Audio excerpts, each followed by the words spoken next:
What's up, everybody? Welcome to Cargo Port, and we're at battle rating 7.3. This is one that we don't normally sit at for a lot of reasons, so being here will give us a good view of like experienced players and some of those less experienced players or novice players.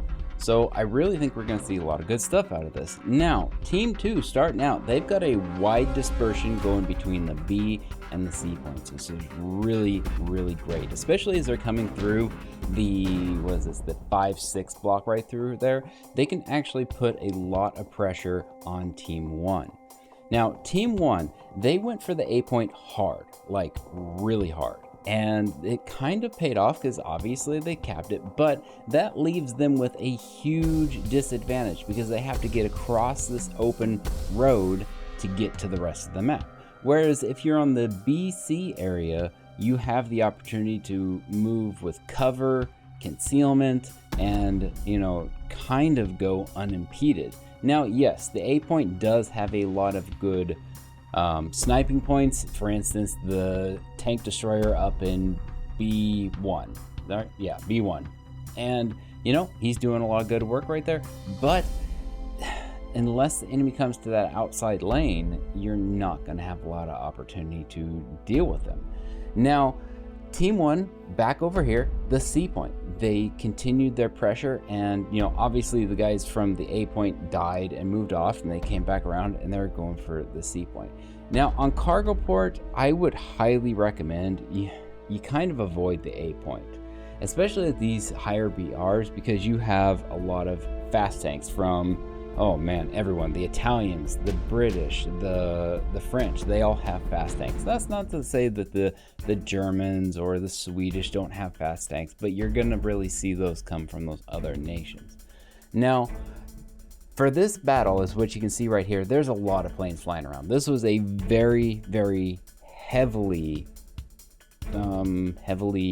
contested air battle map. There's a lot of bombs that went out. There are a lot of planes that got shot down. So that on this map is kind of a huge advantage because you're spotting. That is the key here, is that if your bombs don't kill, they spot, they wound, they put you in a bad position. So all in all, if you're bringing a plane, you don't technically have to kill them to make it worth your while. If you've tracked them, if you take their engine, you can take crew members. Just harass and mark them. Those can be huge advantages on a map like this. Now, the disadvantage to bring a plane is that it is extremely hard to see tanks moving around because there's things all over the place that look like tanks, so you can miss them. Now, oddly enough, and we've all experienced this, is that when you're in a plane, you can hear tanks, which blows my mind sometimes. But back to the battle.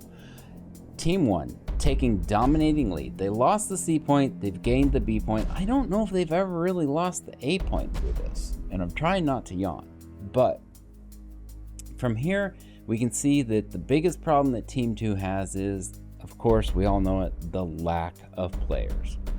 Here for a little while, it was pretty even. Team 1 lost 2, Team 2 lost 2, and it would kind of even out in play. And we can see the tickets that it kind of evened out, and they were doing a good job fighting each other, and it was kind of an even battle. But as we all know and fear, Team 2, their biggest problem was it wasn't one spawn wonders, it was just the lack of people to come back and play.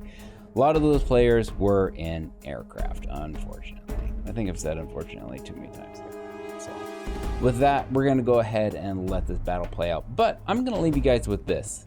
Here going forward, if you can guess, the first person that can guess which nation I'm playing in these, I'll pin your comment.